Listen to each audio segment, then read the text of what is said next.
What price would a kingdom pay to build forever? In the sprawling, dusty chaos of the Memphis Valley, one man dreamt of cheating death, and one architect was cursed with the task of making that dream solid stone. His name is lost to time, but his madness survives, etched into the bedrock of Giza. This is the story of a vision so demanding, it nearly consumed its creator. The year is approximately 2560 BC.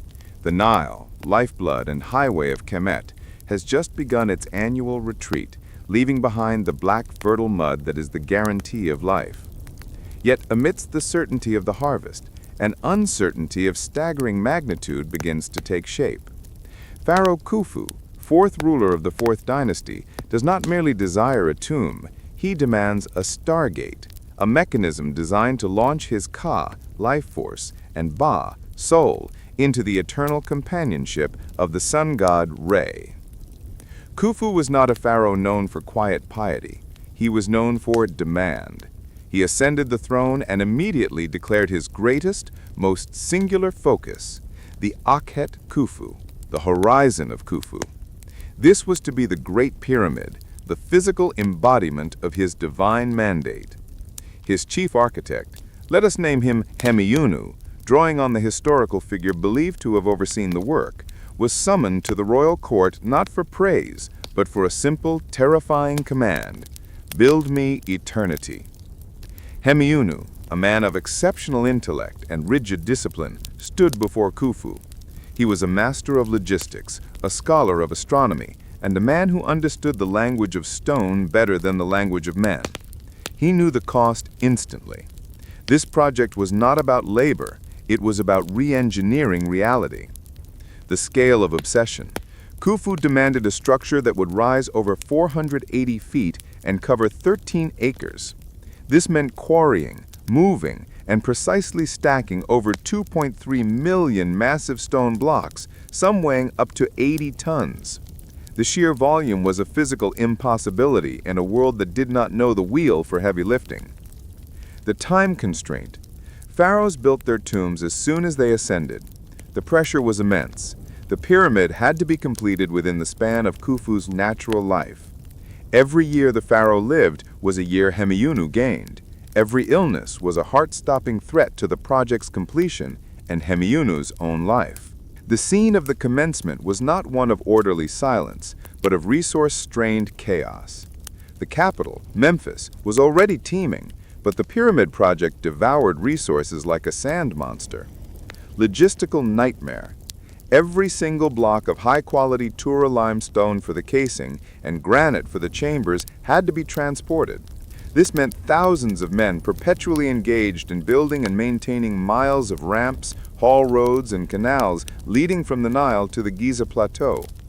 Political tightrope. Hemiunu wasn't just managing stonemasons, he was managing powerful regional nomarchs, governors, all of whom were required to contribute men, food, and resources. Any delay or failure on their part was a direct political threat to the architect, forcing him to navigate court politics with the same precision he used to calculate angles. The primary stake was divine.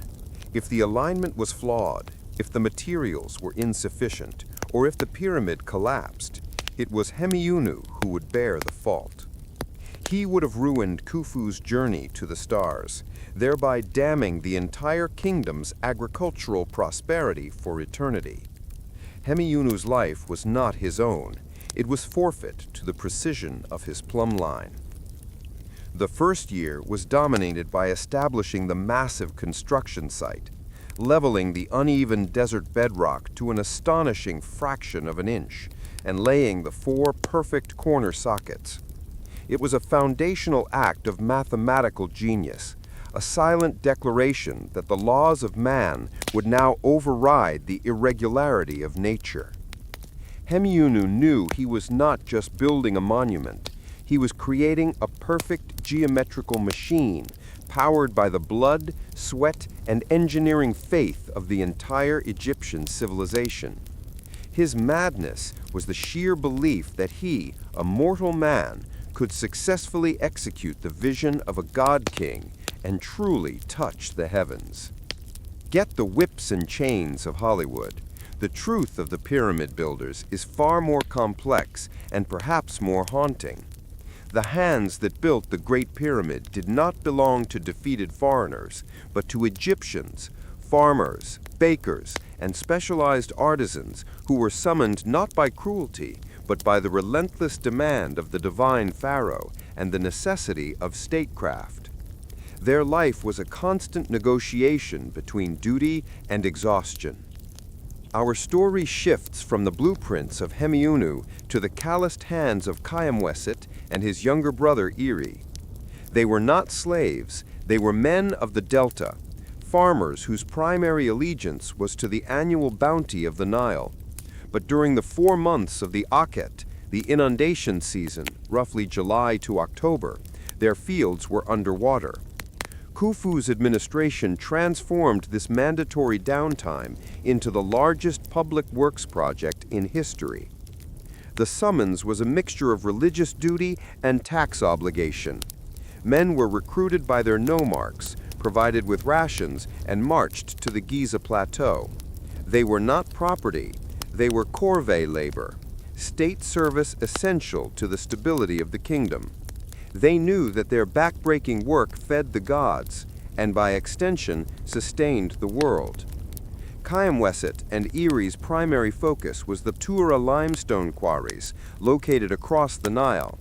These quarries provided the high-quality, creamy white limestone required for the pyramid's outer casing, the stone that would make the structure shine like a beacon under the fierce Egyptian sun. The environment was brutal. The air was thick with limestone dust, clinging to their lungs and skin. Their methods were primitive but effective. Splitting the bedrock, they used copper chisels and dolerite pounders to carve deep channels around the intended block. Iron was virtually unknown, so the primary tools for shaping the hard stone were softer copper alloys and sheer muscle power. To fracture the immense blocks from the quarry face, they hammered wooden wedges into strategically placed slots. When these slots were saturated with water, the wood expanded with unstoppable force, splitting the bedrock along the fault lines. Finishing and hauling. Once free, the rough blocks were trimmed and polished minimally to ease transport. The weight of these casing blocks ranged from 2 to 15 tons, demanding coordination and massive effort. Kayamweset, the older brother, worked primarily on the splitting crew, his muscles knotted with the strain of swinging heavy dolerite hammers.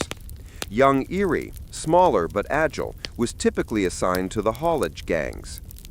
The process of moving the stone was where the true genius of the Egyptian logistics shone, utterly shattering the myth of slave labor. Sleds, not wheels. The Egyptians did not use wheels for heavy transport.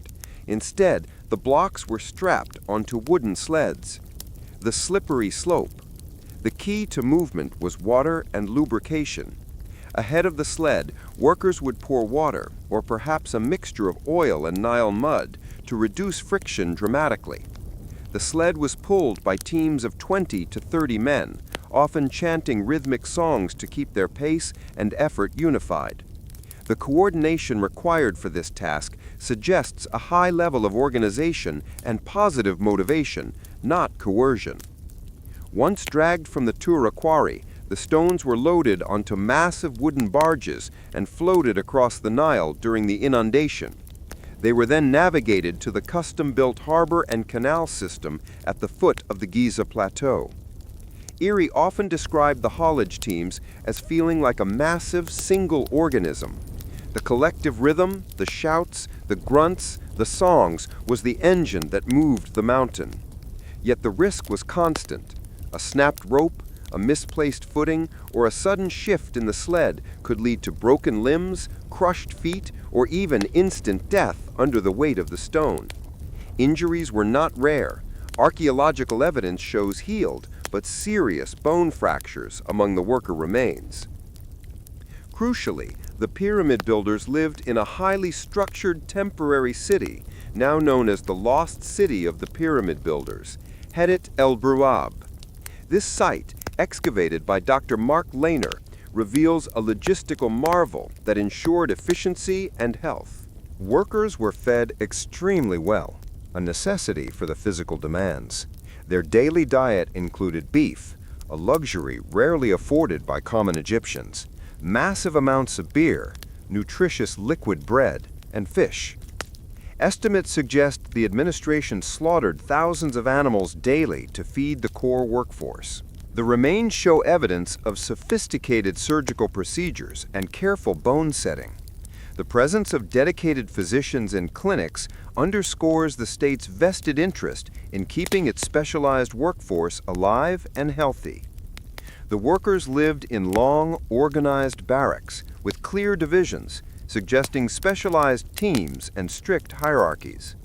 Their living conditions were simple, but they were secure and regularly provisioned. Khaimweset and Irie's lives were defined by the cycle: work hard, eat well, rest, and return to the stone.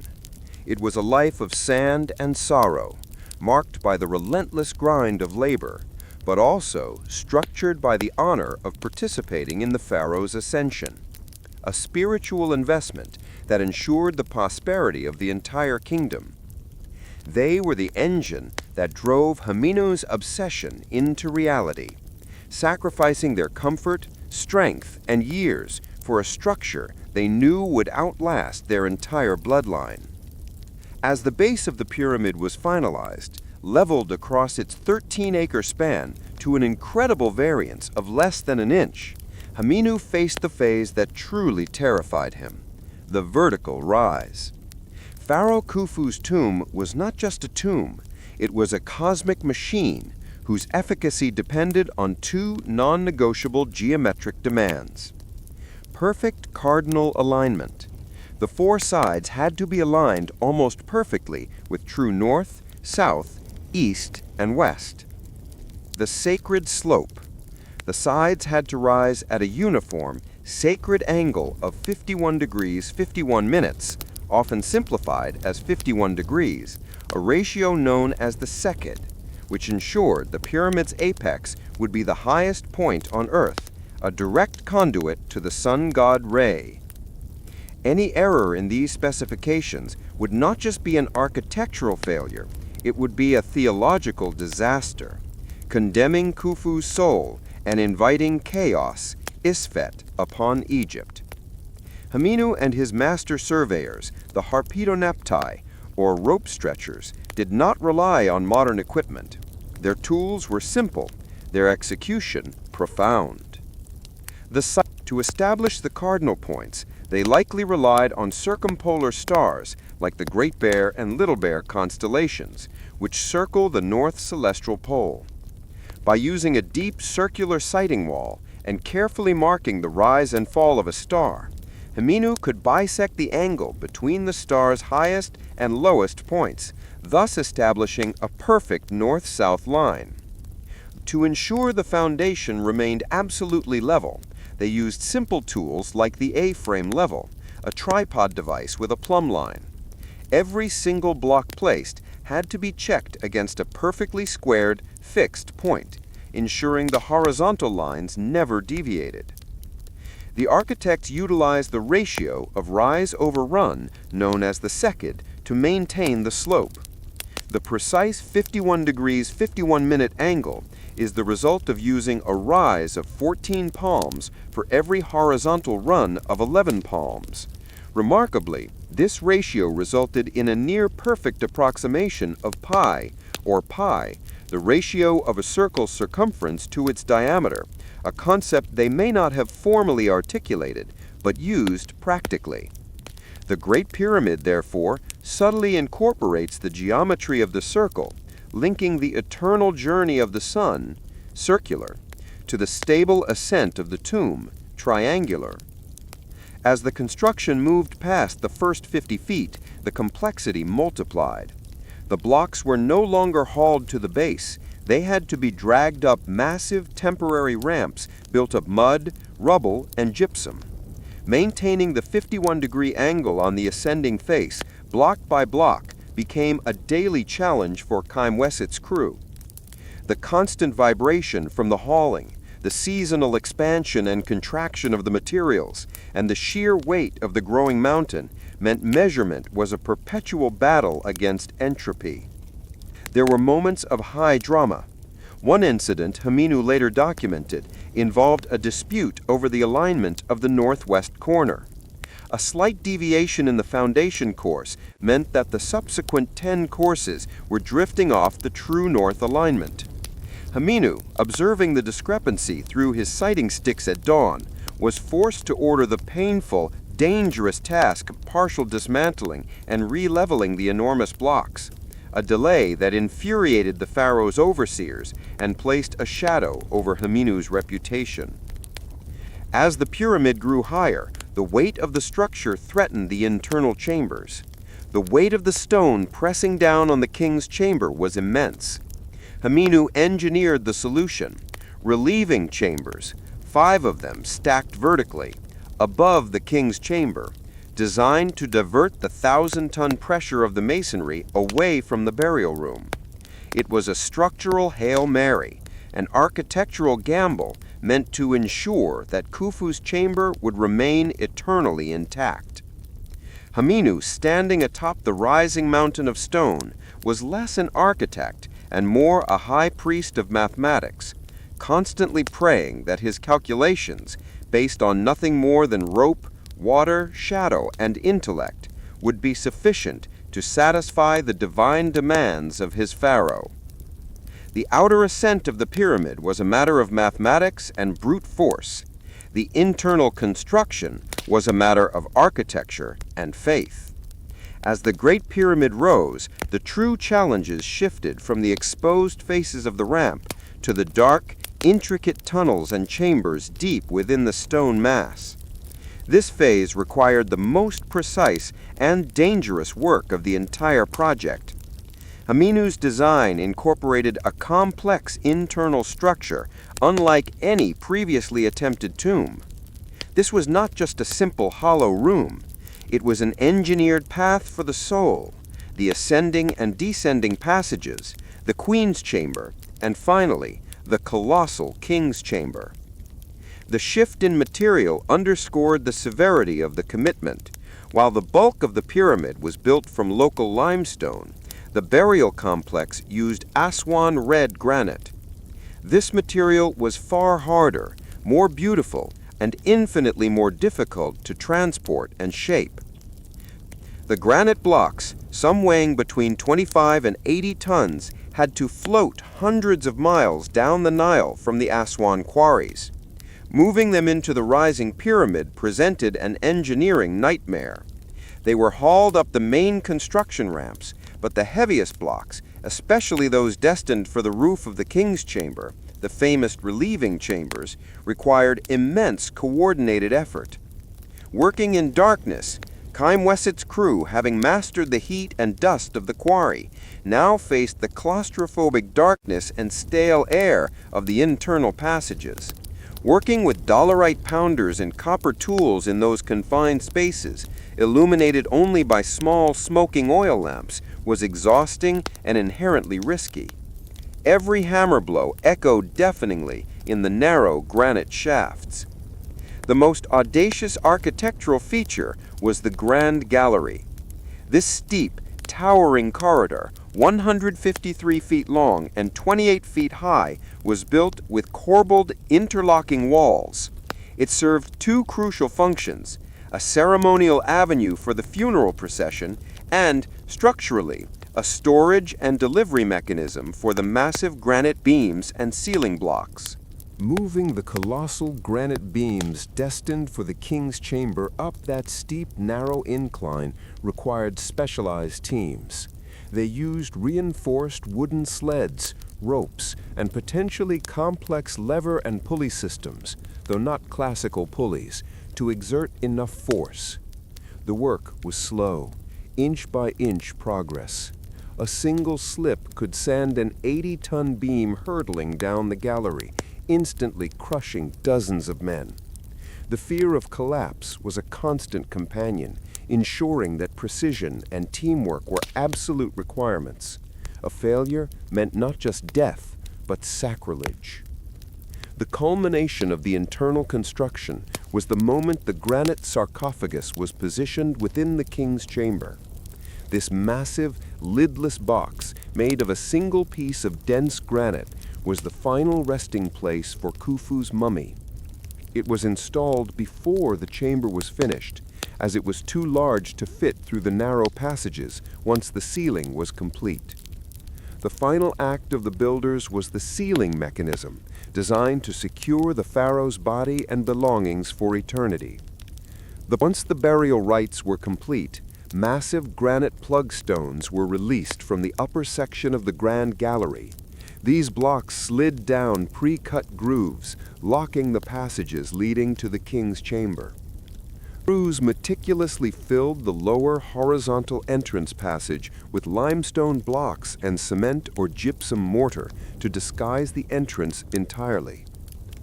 The engineering was, in essence, a complex one-way lock. The system allowed the procession to exit, but made re-entry virtually impossible, relying on gravity and friction to defeat any future tomb robbers.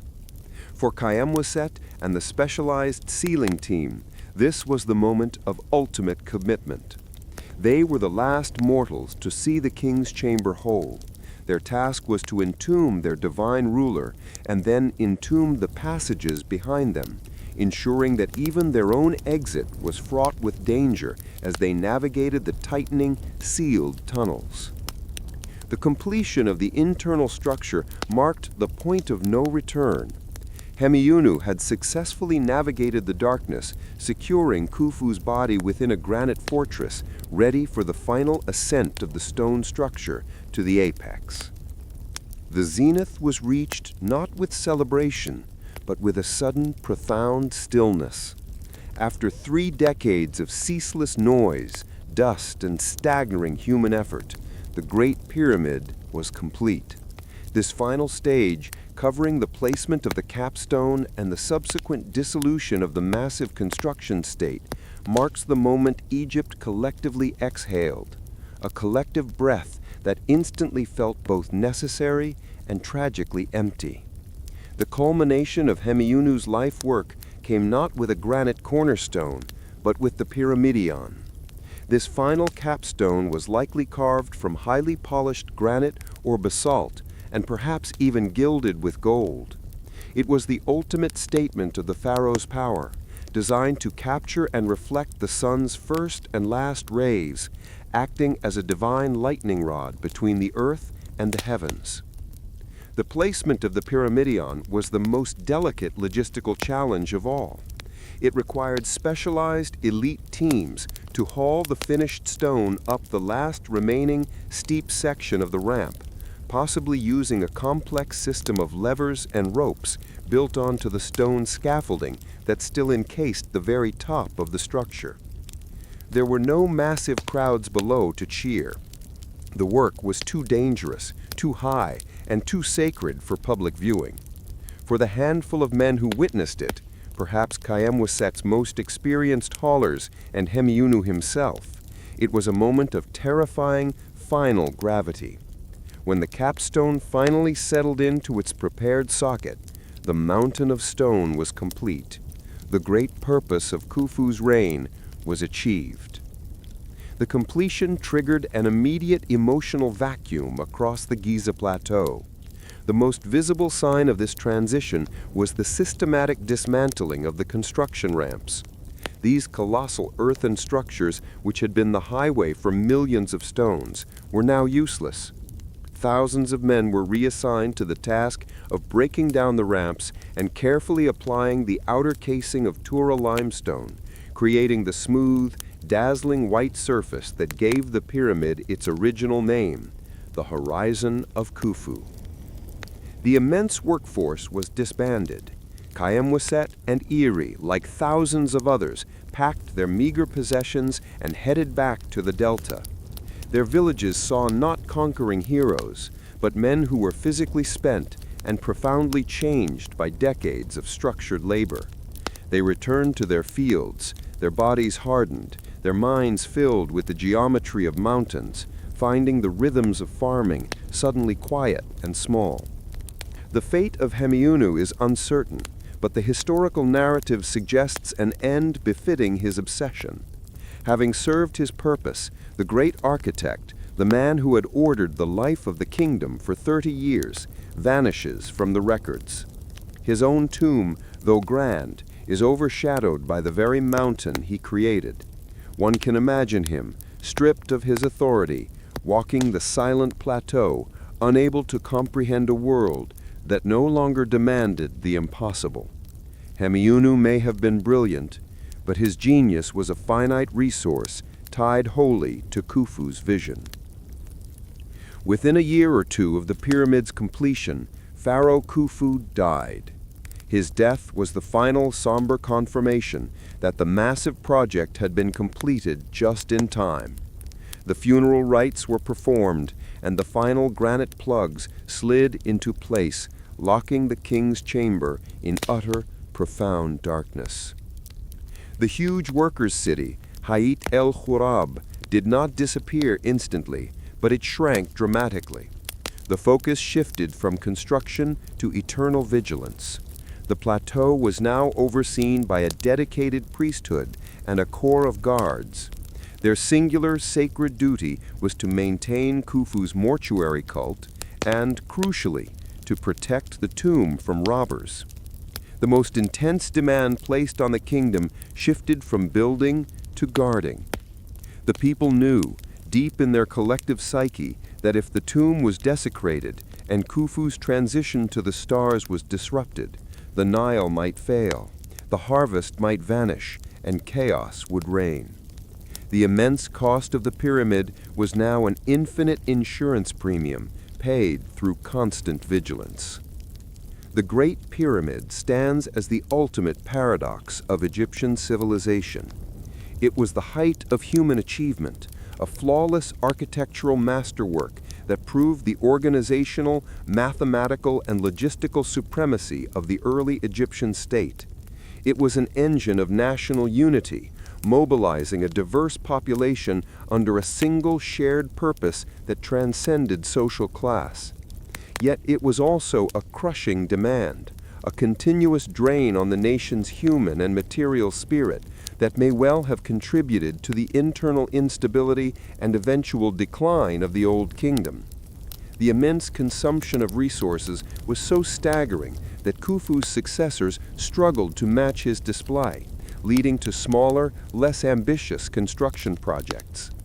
The pyramid is the physical memory of a kingdom pushed to its absolute breaking point, proving that sometimes the most magnificent monuments are forged not from wealth and excess, but from desperate, absolute demand. 3 million tons of stone, 30 years of sweat, one man's name immortalized forever. But standing before that silent mountain of rock today, the enduring question remains: did Pharaoh Khufu pay the architects and the quarrymen for their lives, or did he simply force a nation to bankrupt its soul to afford immortality? It is a question that the winds of Giza still refuse to answer.